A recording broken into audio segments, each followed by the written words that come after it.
Welcome to episode 6 of the Better Coaching Podcast. Today we have Coach Adam Feit here with us today, a very special guest. We're going to be talking about work-life balance, how he entered the NFL, started working with some of those athletes, transitioned out, and then started creating multiple successful businesses. So let's just kind of start off, let the audience get an idea of who you are. Do you mind just introducing yourself for us a little bit and tell us what you've done over the past 7 to 8 months? You just introduced me, Pish. No, no, you know what I mean. You know what I mean. Give us the spiel. Give us the Oh spiel, because you know man, you've been doing a lot. I know you've been doing a I lot more than have, that. but I don't know how much time we got and all these listeners and viewers. But I'll try to. You know what? I'm gonna set a watch, and Mm, that'll keep me accountable here. All right, we'll go okay. 90 seconds or less. Does that work for you? Because Yes, I know you sir. got some great questions lined up. And go. All right. So, like James said, I am Adam Feit, and multiple roles, multiple opportunities in life. Identify as a coach, and I'm also a professor. So I'm going into my third year at Springfield College as an assistant professor of exercise science. I'm also the fieldwork coordinator for all of the undergraduate students in exercise science at Springfield. So I work with our students and other sites to give them great internship experiences. So doing that, I got my PhD in sport and exercise psychology. So I look at the gap and try to bridge that gap that we always talk about in coaching from not necessarily science and practice or theory and application, but rather physical and mental training. So that's where a lot of my research is devoted to. And I'm still in my coaching attire. So I got my whistle still on, Fox 40 Classic or Bus for all the viewers out there. So if you don't have one, you're not a real one. And just got out of the facility. I'm the co-owner alongside my partner in life, Dr. Mary Kate Feit, and we operate a facility geared towards developing physical and mental strength for today's youth. And we've also got a lot of adults climbing as well into our program. So we've had a great summer. We're in week 7 right now, and we got 2 more weeks of coaching our summer program. And then it's full-time professor mode after that. So that's kind of where we are. I'm already at 125, and I didn't even talk about the last 7 to 8 months. All right. Yeah, there's just so much that you do, But I know that you went to NSA Con down in Las Vegas. So can you kind of touch upon that work-life balance presentation that you had? Kind of like give us the top 3 to 5 points if you were to sum it up, basically.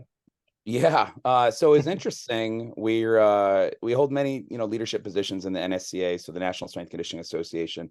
Very thankful to them for everything they've done for my career, both as a coach and as a professional. And so their coaching manager, Eric McMahon, a good friend of ours, and actually somebody who went to Springfield College many years ago with Mary Kate, reached out and said, hey, we've got a spot open. We're going to try to put together a panelist, a roundtable of kind of, like 4 working parents in the coaching industry. And, let's all get together and talk about all of our successes, all of our struggles, and kind of how we all make it work. Right. So we have that Instagram versus reality piece, right? Like, oh, this is the perfect family. This is the perfect balance. And then you kind of peel back the layer, swipe left, and realize, oh, this ain't happening. And I think that's like the number one point I said when I had my opportunity to speak at the conference was like, there is no such thing as work-life balance. And we've talked about this in class and numerous times, but it really comes down to having the ability to blend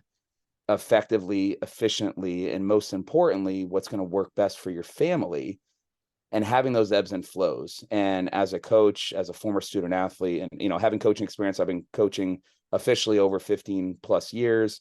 You're going to have your in seasons, you're going to have your off seasons, you're going to have your on seasons. We talk a lot about that at the college, right? Everybody's like, oh, I thought it was Mm, in season, off season. No, because if you're not working in it, you're working on it. And so I mm, like to call our off seasons on seasons, because you're always refining your craft, you're always working to get better. And I think one of the big points I wanted to drive home for our attendees and viewers was, this idea that there has to be a 9 to 5 and then shut my phone off and it's only family, or I go into work and I shut my phone off and it's only work. And as we grow older, we figure out our own chronotypes, when we work best, how we want to do work.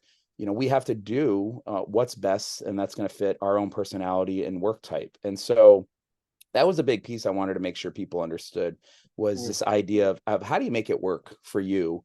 And when will that change, right? I'm an early riser. I'm always up by 4:30 because I'm either coaching a 5:30 class or I'm getting my deep work done. And so if I get nothing else done the rest of the day because I'm teaching or I'm coaching or I'm shuttling the kids around all day, I want to know that I hit my big rock first thing in the morning, and I'm going to strike and I'm going to hammer and I'm going to chisel. I'm going to do everything I can and I'm going to make progress. As the day wears on and kind of that ability to stay focused, maybe, deteriorate. I'm running out of money on my Pride card because I, can't get over to campus and get some more coffee. I might start working on some lighter cognitive loads like emails or lesson plans or whatever the case may be. So that works really well for me, but I can't do that all year round because I might be staying up late and working on other projects, or I might be out of town for work, or I just have a really long day. So I think another key point that we got across was having that pliability, that flexibility, that mobility, all the ITs, whatever we want to call them, but having that option to kind of shift and not be so rigid. Because I think in flipping it to sports psych real quick, we love routines, we love doing things all the time, habit development, right? Like do the thing, do it again and again and again. What happens when you can't do the thing? Like what happens when you don't get your perfect meeting time? What happens when you don't get your workout in the morning? Do you crumble? Do you fall apart? Do you just go to something else and completely change gears? And so having that ability to shift gears is super, super important as well. And then I think lastly, I mean, we did a whole hour presentation on this. So it was with Eric McMahon. We had Mary Kate. Then we also had Mary Beth George. So she's the director over at Youngstown State, I believe. And it's all about time management, right? We talk about the irony of work-life balance, how it doesn't exist. But if you are not prioritizing your non-negotiables, everything else is just going to feel like everything's important, right? And if everything's important, nothing's important. If everything's a priority, nothing's a priority. And so we live and die. I don't know how I did it without it in college, but if my Google Calendar is not on point, I am going to lose it. And my wife's going to lose it because it's got to be on the calendar. And so one of the best books I ever read, and now I'm going to be teaching the intro to exercise science class, and I'm going to make everybody buy it. It's like a $5 Kindle book. It's called Tell Your Time. Amy Andrews. I don't know how I found it, but the process of going, what are your fixed times you have to do things? What are your flexible times that you can do things? And then the other quadrant is what is a negotiable and what's a non-negotiable.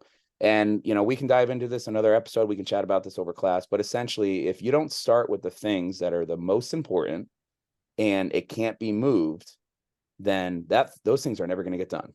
And so for me, there are certain days I drop off the kids at school, and there are certain days I got to pick them up. That's got to happen. No ifs, ands, or buts. There are certain days at certain times that I got to teach a class. That's got to go in.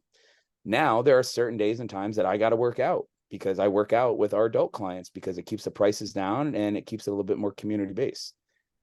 Everything else after that might be, it's got to get done. So it's non-negotiable, but it could be flexible, right? That could be like, got to go grocery shopping, right? Got to get gas in the car, got to go pick this up or drop that off. I can do it, but I can choose when I do it.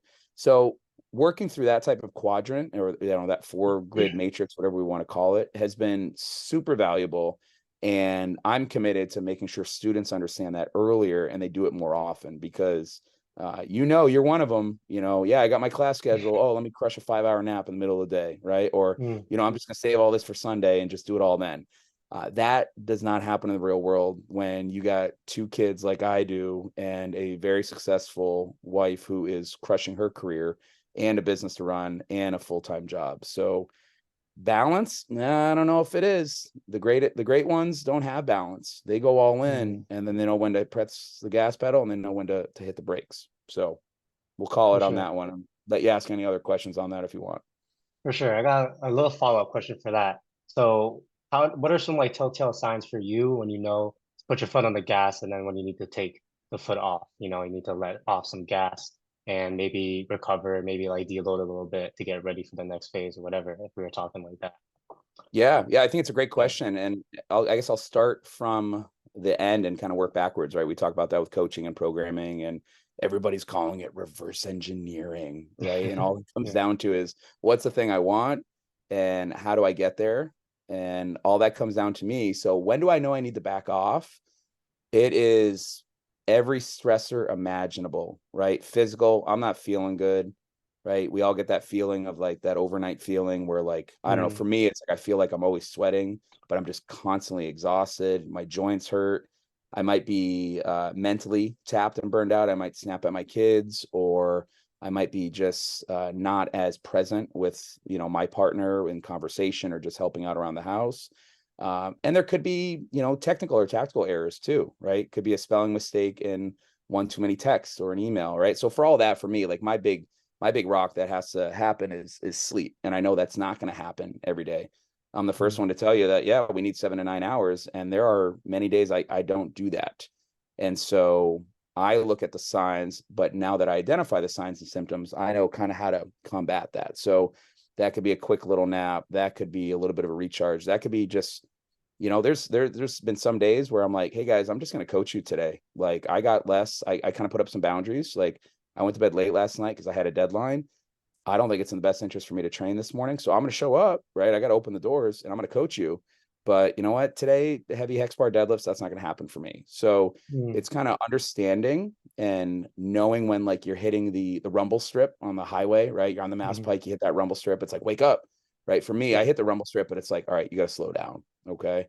So those are the things that I'm aware of in terms of when I'm hitting the gas.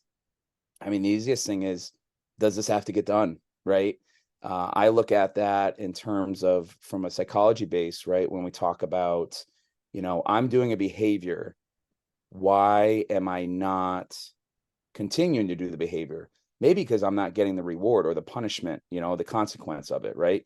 Classic example, right? Have you ever got a speeding ticket before, James? No. No. Good for you. No. Okay. Have you ever been pulled over because maybe you're No. going a little too fast? No. Okay, right. Well, you're a law-abiding citizen, and I commend you. All right. I wasn't always that case. So I remember getting my license early on and had this nice truck, and I just hit the gas a little too fast, and all of a sudden, sirens in the back. And so I got some talking to, and you know what? The first time was a warning. It may have happened again. And that's when I got that ticket. And I was like, okay. So what do you think I did? Do you think, all right, I just got written up, got a ticket, got a citation. Do you think I hit the gas and went as fast as possible right away? Probably not. You probably waited a little No, I was bit. cruising. I was going too slow. I was petrified, terrified, unbelievably like, this is bad. But then what happened after like a day, another 2 days, another 3 days? I started driving and I started driving like nothing happened. Why? Because I got my hands slapped, but I didn't have to pay the fine yet. The fine wasn't due for 60 days. And then I could appeal the fine, which I ended up doing anyway and winning, right? Because there's a reason why I was speeding. So I bring that up because we often look for like the hacks and the tips and tricks of like, hey, how do you know when it's time to go? Man, for me, this got to get done, right? I put myself sometimes in high pressure situations, and guess what? It could be last minute. We talk about procrastination. Procrastination isn't about I don't want to do the work. It's we have this anxiety about the things of like getting started and how much work it might take, right? But we constantly push, and we wait. So for me, I use that to my advantage. I'm like, okay, this has to get done. This has to be in my boss's email, or this has to be proposed to another coach, or I've got to get, this journal manuscript done, or this class presentation. Those slides got to be up, right? Yeah. So I've almost, I won't say thrived, but I've been able to condition myself of like, okay, you know what? This is not a today problem. This is not a today issue. This is a tomorrow concern, or this is a tomorrow plan. So when I hit the gas pedal, I am going, and I try to balance it, quote unquote, right, as best as I can. Some things get a little bit more gas, but like anything else, right, when you're giving gas to something else, you got to hit the brakes on something else, right? There's always a yin and a yang. There's always an ebb and a flow. There's always a peak and a valley.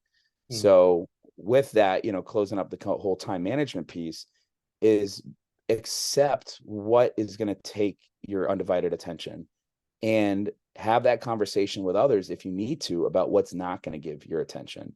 And I think, we say it all the time, right? Like, oh, I got too much on my plate. Hey, you got some people that say, well, grab a bigger fork, right? Or grab another plate. And then you got some people, and I think this is when things catch up to you, say, you know what? My plate's pretty full as I wish right now. But when I'm ready for a second helping, when I'm ready for dessert, I'm going to remember this conversation. I'm going to remember this opportunity. I'm going to come back to this. And I think that takes time. That takes intuition. That takes skill. And I think that rolls into like the skill of itself saying no. You have to have the ability to say no, and you have to have the ability to say yes, right? If you're going to say yes to this, one of the best pieces of advice I ever got, if you're going to say yes to this, you got to ask yourself, but what am I saying no to? Right? Right now, I'm saying yes to you, James, and I am saying no to ice cream and a reality TV show right now called Is It Cake with my kids. I said no to that. I said no to that for sure. because I'm saying yes to this. And in this moment, I made this decision and I communicated that with my team, and it's like all good, right? So it's a composite of a lot of different abilities and skills, all things that can be learned. And I am not perfect at it, right? And you're one of the students that see it. Oh, he does this, he does that. Hey, it's taken its toll, right? My physical health might not be in the best it has been, but I've had that conversation with myself and my team. I'm like, all right, hey, dad's got to push. Like, this is go time right now. And then once the brakes get slowed down a little bit here, then we're going to ramp it up in that other area. And I think that's how a lot of us operate. It's not always moderation is key.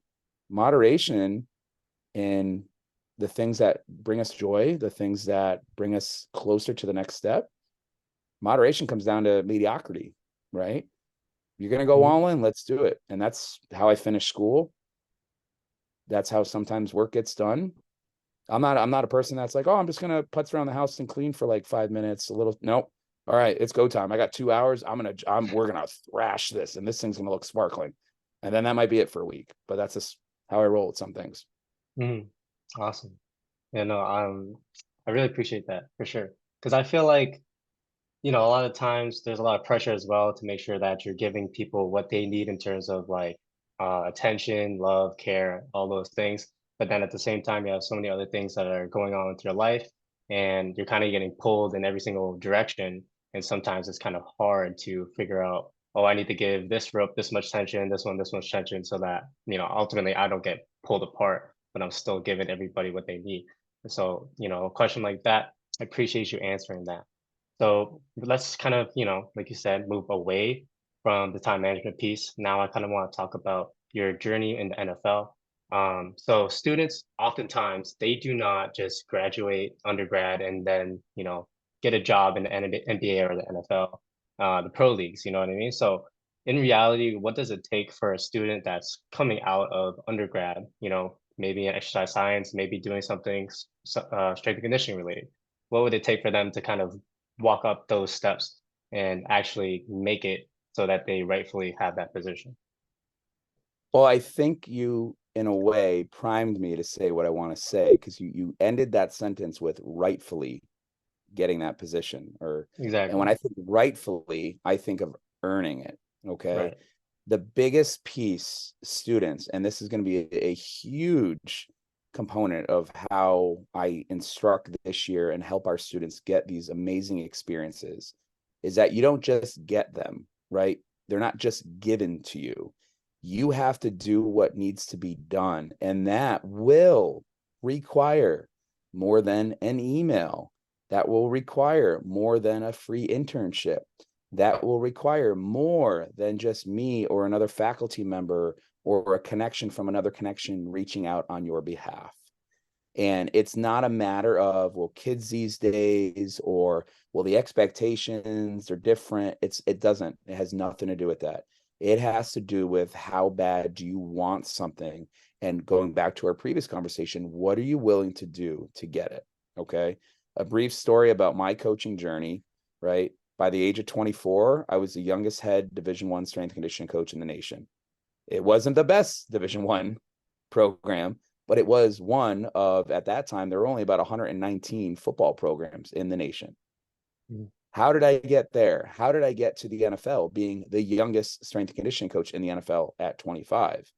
How did I learn the ability to run a business and gross close to $500,000 a year just in training kids, right? And how was I able to do a PhD program in 3 years when it takes 4, while being married to somebody also doing their PhD, while she was working full time and I was working full time? And there were these two other things in the area called our children.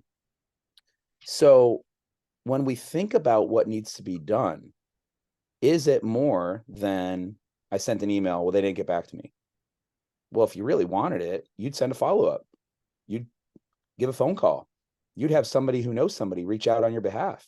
And hell, if you don't even go that far, you might have to be like, you know what? I'm going to drive on my own dime and I'm going to show up. Right. I think it's comical when students and young professionals are like, yeah, I did all these things. They never got back to me. Well, did you go to their office hours? Did you send them an email? Did you offer to meet them? Heck, did you buy them a cup of coffee and just say, hey, thank you for your time. I'd love to, chat. Can I give you something? And I think that's a big piece of reciprocity there is, my ability to do something for you, James, is in a large way related to things that you have done for me and vice versa. That's how, one of those areas of influence work. And Robert Cialdini's work on there is legendary back in the day. But those little things, I am more likely to help you out because you have helped me out in your assignments or what you've added to the program and your teaching abilities and coaching and whatnot. And so getting to the NFL, getting to the highest level of the highest level, it did not happen because I just did what my faculty advisors told me to do. I did more. I did plus, right? We talk about training, that's a plus set. All right. It's a +1 or it's an open set. What are you willing to do? I got done with my degree in undergraduate in 3.5 years. The safe bet, the normal bet was, all right, well, I got 6 months off. So why don't I just move back home, get a personal training job, apply to grad school, call it a day. I was like, you know what? I need more coaching experience. I'm going to drive out on my own dime by myself before GPS, James. You don't remember this. You weren't even around. There ain't no GPS back in the day, right? I had to get a paper. There's this thing called an atlas. You ever hear of an Yeah. atlas? Mhm. Okay. And then I would set the odometer in my Jeep Wrangler with no air conditioning. I'm like, okay, I'm on I-40 or I-20, whatever it was, for 962 miles. Here we go. And then I went out there and I worked for free. And if I didn't do that, and that was like the tipping point, if I didn't go out there, I wouldn't have met the people I met. I wouldn't have done what I needed to do. And I wouldn't have made the connections that I made because and that's the thing, everybody's got that tipping point. Everybody's got that point where things start to shift. And for me, it was going out to Arizona State, working as hard as I could and getting that connection, which then connected me with another coaching tree, which connected me back to another coaching tree and set the trajectory for my whole entire career, which got me into the NFL. But I did it because I did the things, I did the +1. I did more than what was required. And I say this a lot, and I was talking about it with our staff last week. We just left a clinic over the weekend and some phenomenal presenters. And I say, are you going to be the person that does the job or gets the job done? There's a difference there. Okay. And I won't give you the, little coachisms about it, but ask yourself, am I going to do the job or am I going to do what's needed to get the job done? And if you reframe that and reflect on that in your own coaching advancement, it starts to come together, right? You can be the outlier. You can be the 1% of the 1%. Ask yourself how the 1% of the 1% got there, right? Books like Outliers will talk about, hey, it's a mix of great timing, right? Great opportunities, right? Like, in today's world, right? Having social media influence and video editing, I mean, you're at a good time right now, right? Podcasts, this remote online stuff, online learning, it's all at a unique time. It wasn't like that a couple of years ago. So there's definitely some interesting components to that. But it's also, do you think that 1% of the 1% just showed up, just did what their coach or teacher required? Kobe didn't do that. MJ didn't do that. LeBron didn't do that, right? They just didn't show up. So you can have the genetic potential, you can have the skills, right? You can have the abilities, but hard work doesn't just show up on your doorstep on a Sunday morning like the paper. That's what we got to remember. For sure. So one question that I just really been wanting to ask you is a lot of people getting to the NFL, that is like a dream job. Like for a lot of people, that is the end goal. However, for you, it seemed more like a stepping stone in your whole like professional development. And so I kind of wanted to ask about what was going through your head when you made that decision. Do you at the time, did you think it was the wrong decision or what was going on? Like, oh, I know 100% this is gonna work out. Like, Yeah. what were the thoughts that are going on in your head for that?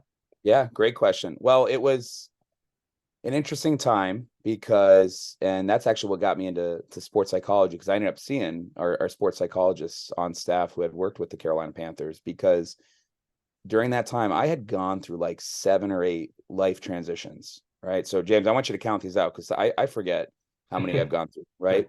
So transition one, I want you to just rattle them off on the Yeah. fingers. All right.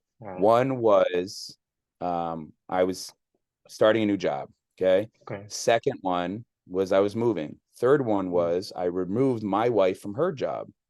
All right. Number 4, I got married. Number 5, we bought a house. Number 6, got pregnant. Okay. What number is that? 6 or 7? 6. Okay. There's 7 in there somewhere. I know it. Right. Imagine going through all of that relatively within like a 1 to 2 month period. And so, you made the question, like, did you know? No, I didn't know. Right. I jumped at the next greatest opportunity. But here's what I learned, like reflecting back on it. It's everybody's dream. It was never my dream. I was so bent. I thought my end of the road was big time college football. I was bent on developing college athletes into the best versions of themselves, maximizing performance, reducing the risk of injury, blah, blah, blah. Every mission and vision statement, every other strength condition coach said growing up. Okay. And I got that opportunity and I wasn't looking for it. And so I think there was a little bit of an adjustment period where I had a tough year. You're a head coach. I was a head coach, 20 something teams. I had 2 GAs, 1 assistant, 2 weight rooms, over 400 athletes. First time doing everything, right? I'll tell you what, and I won't go into too many more details. Within the first week of me being the head coach, my GA had a tragic loss in his family, and I saw him get the call in front of me, and his whole world changed. Not for nothing, James, I don't teach you how to do that in CSCS prep class, right? So it was about an adjustment of working with administrators, working with head coaches and those personalities. But I loved it. But after those first couple months, I was like settled in. I'm about to get married. I'm like, all right, we're gonna move up here. We're gonna figure this out. And then just when like I had my anchoring done and my footings were in place, another opportunity came up. And so while it worked out, right? Like here I was, another great opportunity, another first time, young time, whatever it is, making a lot more money than I was. When I think about it, did I take it too early? Did I jump at the opportunity because the opportunity called for me? I said yes to that, but what was I really saying no to? And so again, unique circumstances, unique timing. I got the job in February of 2011. In 2011, there was this thing called the NFL lockout. That means players weren't training. That means players possibly weren't going to play. That means I had a job for about February, March, April, May, June, July, 6 months, and I didn't do any coaching. So my first whole year of coaching was no coaching. It was administrative work. I got to design and work with our architects and our coaches. We had an awesome weight room, custom. It was great. I learned so much. And then boom, camp hits. And then all the coaching that didn't happen just came right smack in the face. So there wasn't a moment until I was going through that process and thinking about, is this what I want? Right. My wife is now pregnant. I am gone 18, 17 hours a day. She started coaching again because she's a coach at heart. So I'd get home, then she would go coach. And then that was causing, concerns, the commute. And I was like, where is the satisfaction and fulfillment? Right. At that level, at that time, hey, we had a lot of great guys, and there's some guys I still talk to, and I talk to the coaches, and I've been able to make some really great relationships with that process. But guess what? You're at the highest of the highest levels. Doesn't matter what you do. 1, you don't mess them up. 2, you got to remember that they're there to play ball. And so as much as we want to talk about high performance coaches and physical development coaches and performance enhancement, body architects, blah, blah, blah, right? They're there to play their sport. So it was a crash course real quick about like, hey man, that's all great. You want to do this exercise and activate those muscles and do that thing. That's either too much, too long, or the risk of injury is too high. So we just got to be able to win on Sunday. And that, again, I was coming from a developmental football program. Everything mattered on Sunday. I saw guys miss a special teams play or two, walk in the locker room on Monday morning, their lockers already cleaned out. I'd see conversations with medical team or assistant GMs, and you think everything's good, and then it's not. Okay. I had to do bed check one night. I don't think this has ever been told, so I got to be careful what I say. Bed check one night as a strength and conditioning coach. An athlete wasn't in their room. Had to go report that. You know where that athlete was the next day? Gone. So again, maybe not a big deal, but here I was like 25 years old thinking this is like elite level coaching. And so much was just going through my head about what I really wanted to do. And again, I got in at a really unique time. It wasn't really a lot of what I thought it was going to be. And I made the decision to walk away. You know, I talked that, and I didn't take it lightly, but I knew I wanted to get back into college. I knew I wanted to be, you know, the 20, 30, 40 hours of real coaching plus admin work. Like I wanted to be in the thick of it. And it was just a different lifestyle. And so I've grown, I've adjusted, I've accepted the things, again, like the serenity prayer, right? Accept the things that I cannot change and all that type of things. And I understand it more, right? And I still got a bunch of buddies. I still got a great amount of connections that still go in that league. Some of them are my former students. You went to school with two of them, right? And they're living it up, and they've got a really good inclination and indication of kind of what their roles are. And I wish them the best. But there's also a lot of coaches I still talk to that, you know, the inside joke is the NFL doesn't stand for National Football League. It stands for not for long, because there are a lot of people that realize, you know, hey, there's a different life out there. And there's also, you know, some other opportunities that can be had. So I lucked out. Leaving the NFL was the best thing that ever happened to me for my coaching career. And that's where I met Bobby Smith, and I was able to start a business with him. And now that's grown to 2 facilities with their facility. We have a spinoff with our own facility, and got to see all them this past weekend. So I was able to truly see the coach I was meant to be, and it wasn't there at that time. For sure. Do you feel like, just curious, do you feel like that lack of coaching was a big part of why you wouldn't want to stay? 'Cause I feel like for me, if I wasn't coaching half the year, I'd probably end up leaving just because I would rather coach all year. Yeah. I'd say possibly, but I mean, I'll put it in context, right? So I went from all the coaching. I had just finished my winter program at Eastern Michigan, and I was going into the last week when I left. So I wasn't even there to finish the last week. And, you know, shout out to my staff at the time, Blair Wagner, Greg Pazinski, Ryan Gearhart, Shin Taharo, you know, a lot of guys still in the field that held it down. So I went from all the coaching to no coaching. Definitely some problems, right? But again, did some really cool things behind the scenes. Like it was a good warm-up period. And then boom, right into camp. But even camp and then the 16-week NFL season at the time, right? Maybe 4 hours of coaching, maybe 5, right? That's still not a lot, Yeah, it's not that right? much.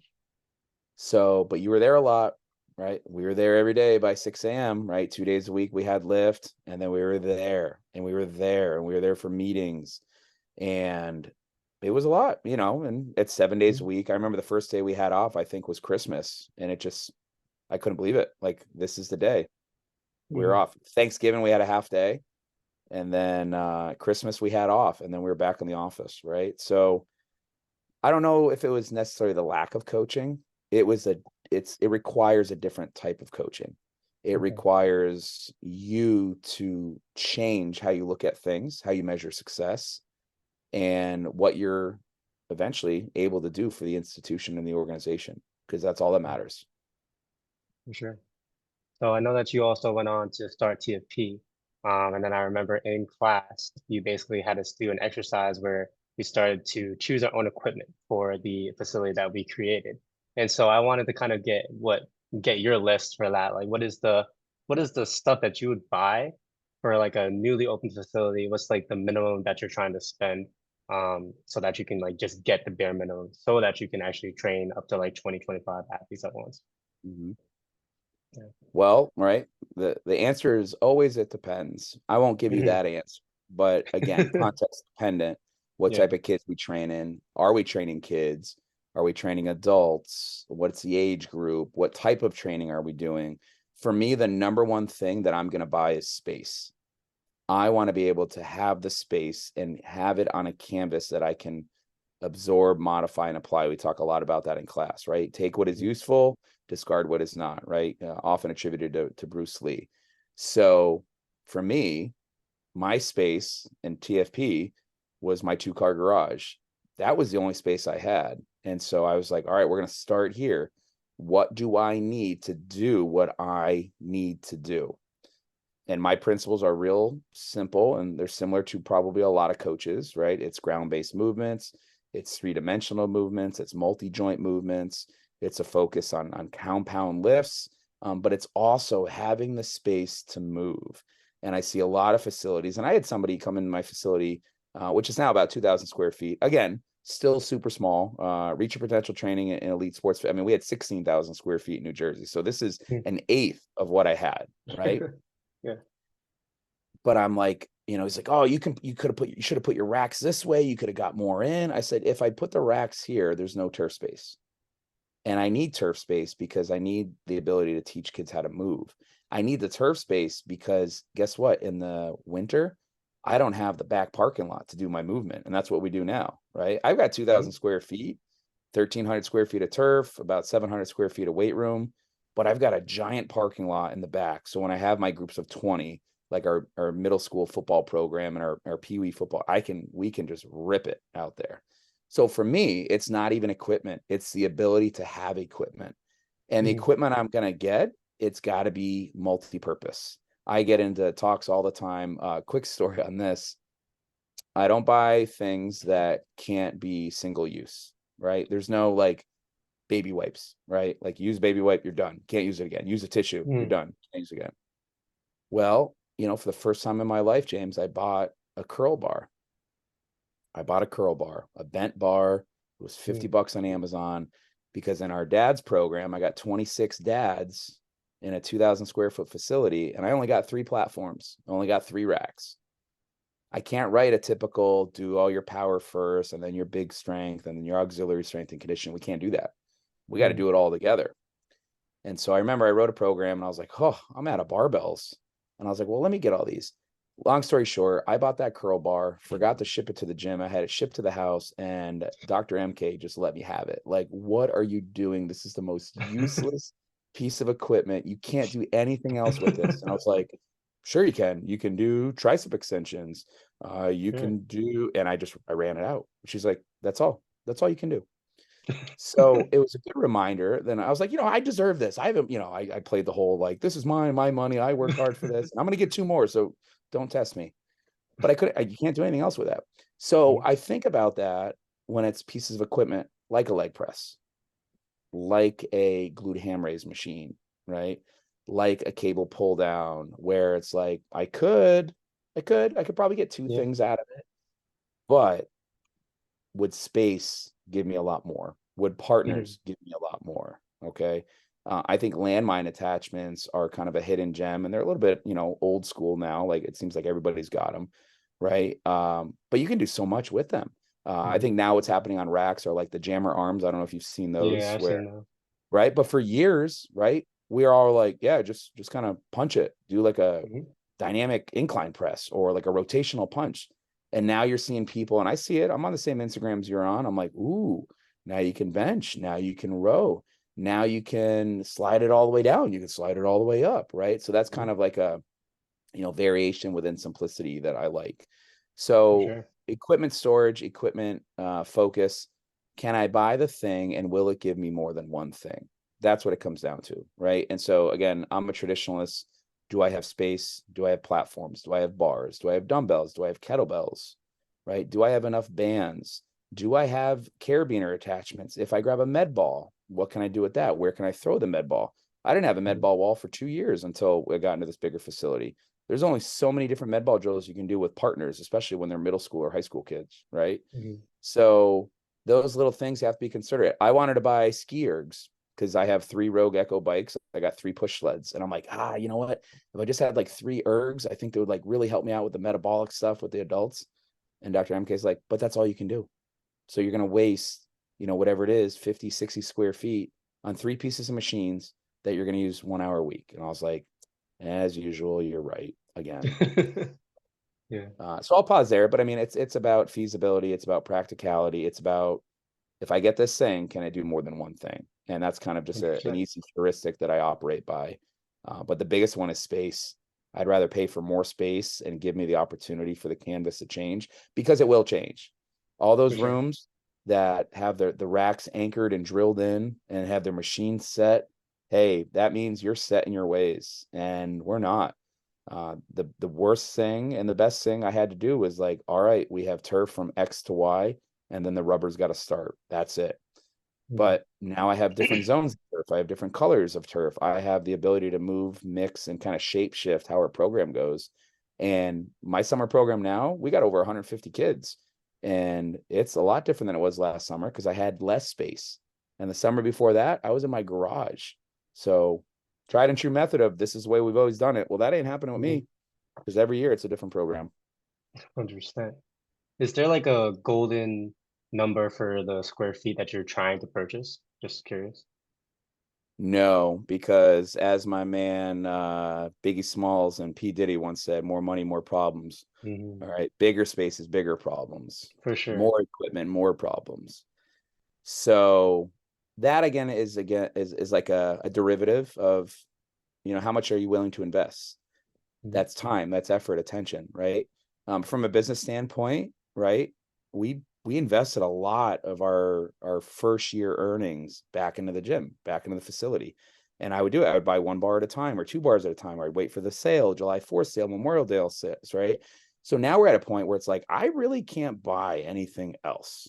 I can't add anything else. So in terms of space, I'd like a little bit more space, right? I'd like some more. I'd like some more turf, because it gets me doing other different things, right? I can't do half kneeling push-up start sprints on pavement. It's not going to happen, Hmm. right? It's not that my kids are Yeah. soft. It's just, I don't want my kids half kneeling on the pavement. Like, oh, get an Eric's pad, then you're kicking it, like all those little things, right? Yeah. So we're in a good spot.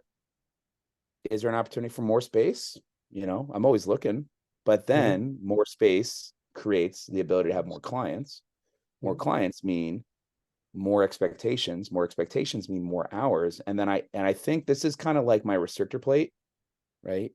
This for me isn't my full-time job. And I have to remember what my expectations and priorities are for the family, and as well as, my primary employer. And I think that allows me, I won't say an excuse, but I'm like, hey, this is what we're doing with the time that we have, with the equipment that we are going to use it in, when we can use it. And that's okay. Mhm. And if Yeah. something's going to change, whether it's at my primary employer or things just explode, then we'll figure that out. And we've had to do that. We've had to hire Yeah. staff. We've had to grow rapidly. We've had to systemize even more. And that's part of it. And that's a good problem to have. Hmm. When did you know that you needed to start hiring staff? Like, did the workload get too much or too crazy? Mm. Or were you just trying to start to delegate more of the responsibility away from you to somebody else so you can have more time to do other things? Yeah. Like, what was that like? I think it's all of it, right? I think, I mean, the tried and true method is, I can't, right? I couldn't because I was teaching and that was my full-time job, or I couldn't because I had the kids at that time. Like, it was an absolute of like, I physically can't be there. And so if I can't do the thing, right? And we talk a little bit about, I'll talk a little bit more about one of the new classes I'm teaching, but oftentimes the E-Myth Revisited, right? Or CEO Strength Coach, kind of the newer version, but we go into this world as like, some of us take the three hats. We start off as a technician, right? You love coaching, right? Or James, I'll flip it to you, man. Like, you're getting some video editing, like you're doing a really nice job with that stuff. Like, Thank you. I'm sure you kind of get into that flow state, right? Where you're just moving, you're chopping, you're cutting, you find the music, you get the clips, great. All right. And then business is good. And then I'm like, oh man, you're killing this. You should start your own business, right? And then you're like, yeah, I'll make more money, I'll get more clients. And then you're like, yeah, so now you got to start thinking about, how am I going to do to grow? What kind of marketing do I got to do? Advertising. You start taking that entrepreneurial mindset, and it takes away from your technician. So now you, Hmm. you don't have enough time to do the stuff you wanted to do, right? So then you're like, you know what? I'm going to start hiring some people. Well, now you're a technician at heart, but you're an entrepreneur because you want to grow. And now you're a manager.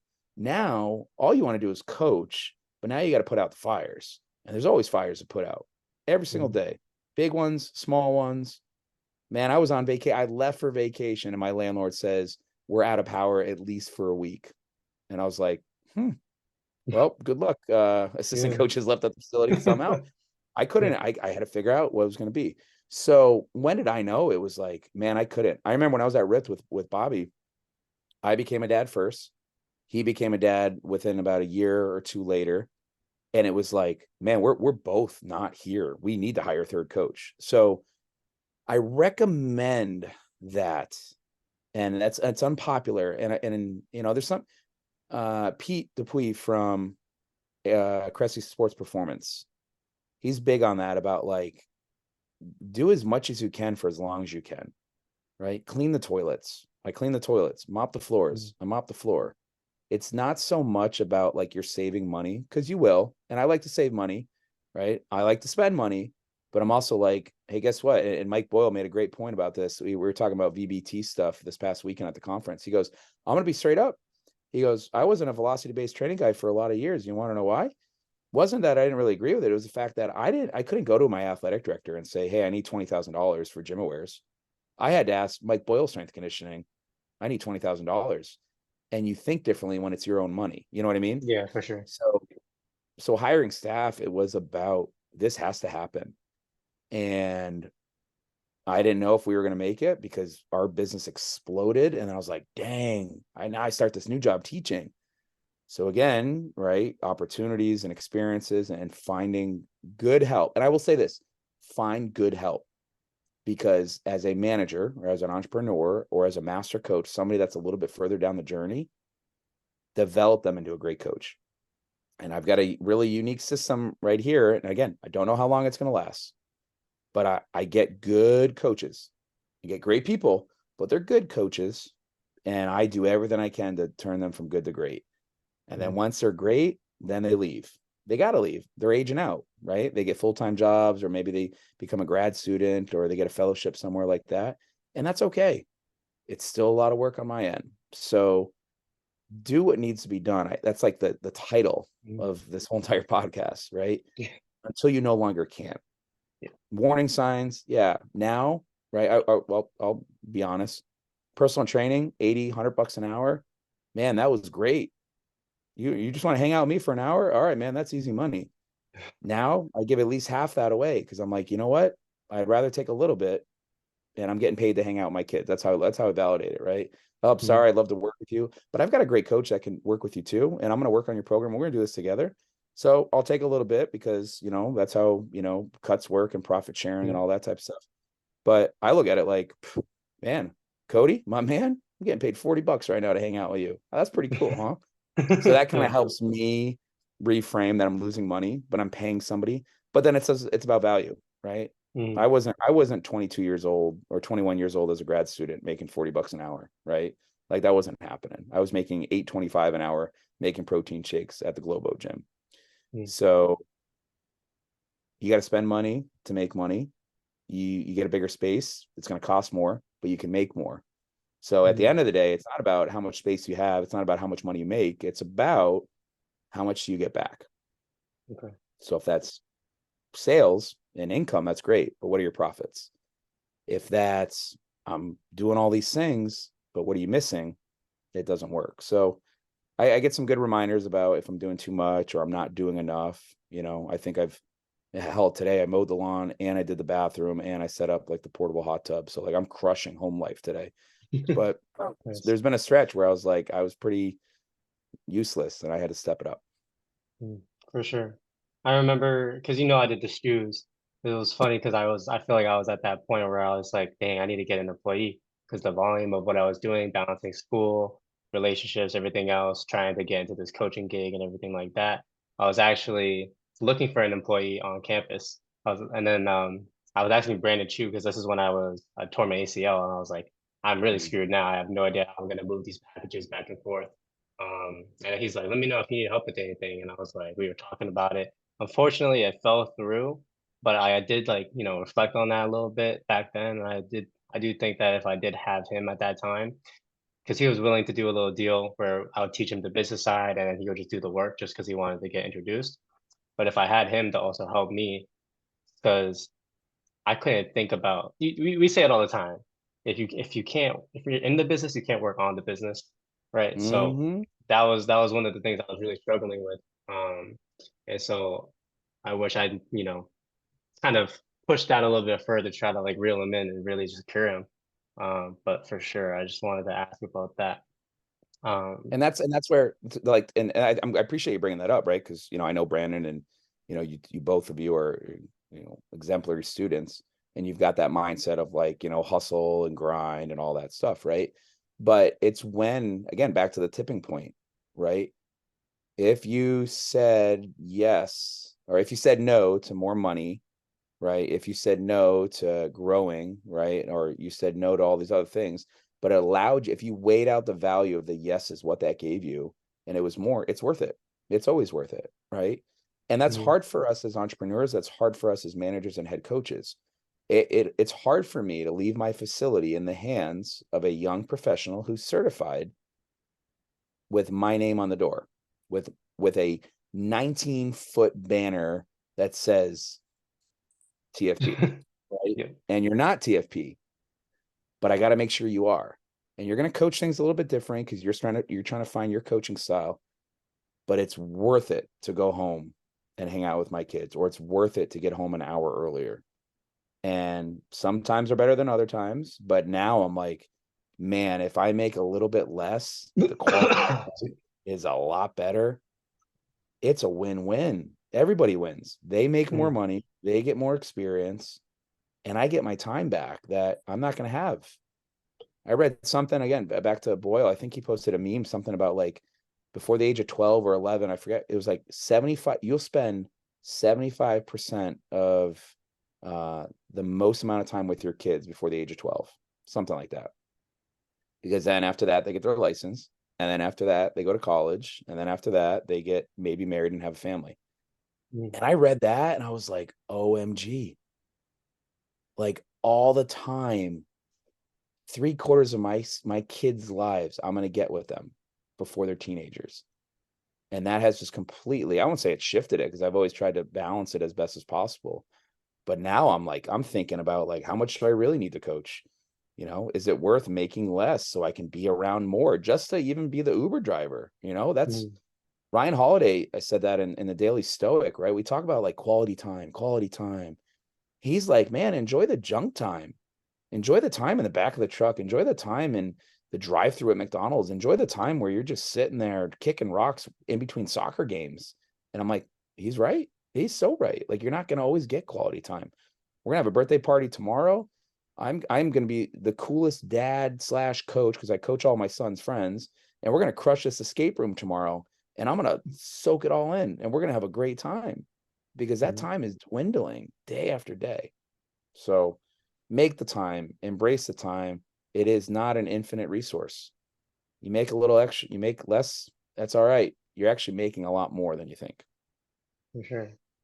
Kind of leads into my next question of, do you think that running this business has kind of changed how you view other aspects of your life, or like has it actually shifted how you act towards other aspects of your life, like being a better husband or being a good teacher, or make sure you're a great director for the NSCA, coming together Yeah. with great conferences, stuff like that. Yeah. I think it has. I want to be an optimist here, right? Even though, my older students know me as, I can be pretty salty, I can be pretty, brash, but it's because I've seen a lot of things. I do a lot of things. And I think doing a lot of things wholeheartedly, and I'm not trying to be selfish or arrogant here, I think doing a lot of things helps my students. All right. When I teach a health and fitness facilities management class, running a facility helps them because they're getting legitimate real world knowledge. And you took the class, James. I mean, I put up the numbers. I show what things you don't think about, right? Oh, just pay me Venmo. Well, is the Venmo transaction rate cheaper than PayPal? Oh, you Mm, want to do credit cards? Heck, my credit card processor, they're like, oh, every invoice you send, it's going to be 0.4%. mm. 0.4%? Yeah, That adds up. that adds Okay. up. Yeah. So doing all the things, it does make me better. Now, who doesn't optimally benefit from that? It's always the ones closest to you, right? It Mm, goes back to the adage earlier. I say yes to those things. I say no to other things. I've said no to me, right? my weight and my physical health isn't what I'm not in my best, not my Optimus Prime, like the Transformer, right? But I've also accepted, like, there are some things that have to go right now, and I still do what I need to do. But maybe I'm going to flip the script a little bit now that things are in a better place. Now I can For sure. focus, go back to that management of time and what's most important now, right? So I think it benefits my students. I think it benefits the people I work with, because I like to think, and again, I think we stop too early of reaching what we think is possible. I think we do things that are hard, and I'm big on doing hard things. My kids know it like the back of their hand. I said, we do hard things, life is easy. And then they recite it back to me. And if we do easy things, life is hard, That's right? hard. Like it's I don't get all Goggins on them, and I'm Mm. not cussing them out and all that, but we learn, and I teach you this, right? We learn about the minimal effective dose, right? As coaches and as teachers, right? What is the least amount of work I can give you? What is the least amount of heavy loads I can program for you to get you the best results? Yeah, that's part of the puzzle. And I think, and I'm convinced in my personal and professional experience, I think there's a lot of people out there that don't even know what their maximal effective dose is. Sometimes you got to stretch and you got to see what you're capable of. And me doing a lot of things, I know what I can do, and I know what I can't do. Right. I've gotten sick, right? End of my first year of my PhD, I had mono and pneumonia at the same time. Thank you, Dr. Mullen. All right. Terrible. Stats just broke me. But it wasn't stats. It was stats plus working full time and traveling. It was a whole cascade of things. But I made a note and I was like, okay, I can't do this anymore Mm. with whatever I was doing as often as I was. Okay. Mm. So that's what I encourage. I encourage people to explore the corners. I encourage people to push a little bit further, a little bit longer. Because if we talk about helping people reach their potential on and off the field, on and off the court, in and outside of the classroom, what are you willing to do to help them get there? Sometimes your kids got to touch the stove so they know they got burned. Mm. Sometimes there needs to be a close call for you to realize, whew, that was a close one. And I think a lot of times, a lot of us, we have ignored that. So again, I'm not for maxing out all the time. I'm not for going all gas and cutting the brake lines. I'm not saying that.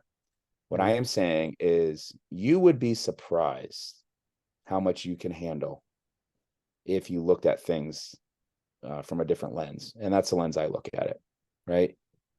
2 jobs, 1.5 jobs, it's tough. Sometimes are harder than others. But when I look at what it allows us to do and what we can do and the opportunities it creates, all right, I'm gonna do what I can for as long as I can. I know it's not gonna last forever. So that's important. So choose hard, do the hard things, For do sure. more things. 100%. Last question, just because you kind of lead it right into it, because you do so many things, Coach Fight. You run a business, you're a family man, you're teaching, NSCA director, you've been all around, you're doing conferences, you're doing everything, right? A lot of other people I feel like would take on a plate like that and they had no idea what to do with it. But, for whatever reason, you have more goals that you want to accomplish, right? So what is ultimately that end goal for you? And like, what are you trying to accomplish still throughout your career?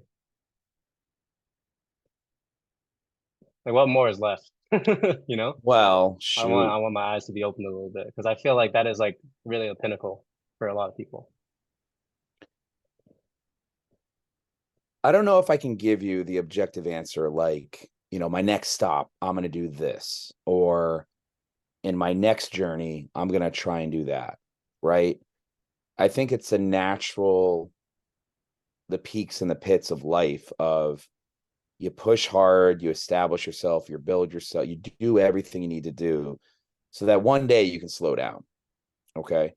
I'm not saying I'm looking to slow down. What I am saying is that I was very fortunate to get a lot of great opportunities because I earned them with the attitude, effort, and preparation that we tell all of you at the college to go for, right? There's a lot of people my age who haven't been a head coach. There's a lot more people my age and even higher that haven't been to the elite of the elite.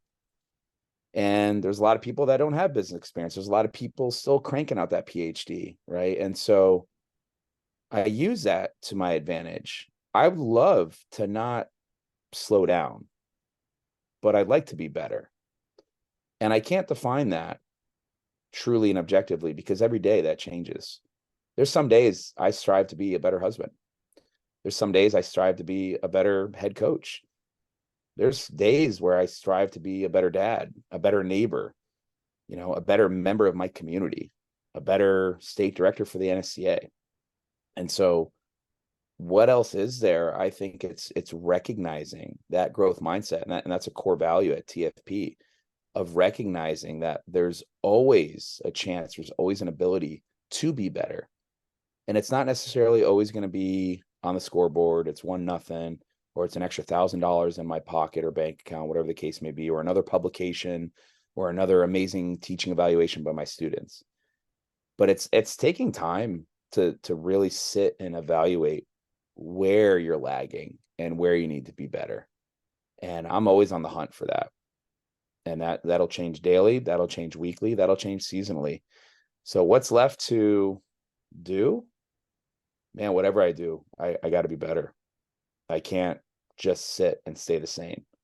And I say that on like our, motivational voiceovers, right? Like, complacency is a silent killer of success. Like once you've settled, once you've been like, I'm good, I'm on autopilot, I just can't see that as a life worth living. And some people can, and that's fine, right? Some people want to do the 9 to 5. Some people want to look forward toward the weekend and drink their weekend away and complain about work. I can't. That's not how I was raised. That's not how I was born. That's not how I'm going to live. And you know what? For as long as I can, that's how I'm going to influence my kids. What are we doing to get better? And where can you be better so that you're ultimately in a better position to help others? 100%. Well, that wraps up episode 6 of the Better Coaching Podcast. I just want to say thank you Dang, one more already? time. Yeah, Oh, we are already. over time. Man, Yeah, you I didn't love cut it. me I off do for want to anything. respect. You I do just want let to me respect your go. time. I do want to respect your time. I appreciate that. I Yeah, can of hear course. the U.S. women's national game going on in the corner, so Yeah, you might want to get to that if might want you to. I got might need a family. shower first, so Yes, sir. But yeah, just want to say thank you for your time and everything like that. You're such an inspiration to me and a lot of other people that I know. And I hope you know that. I hope you know that you do great work all of the time. And I really look up to you and everything that you do. I hope to have you on again, if you have time for it. If not, no worries. But, with that being said, thank you all for tuning in. Hope you guys have a great time. Thank you.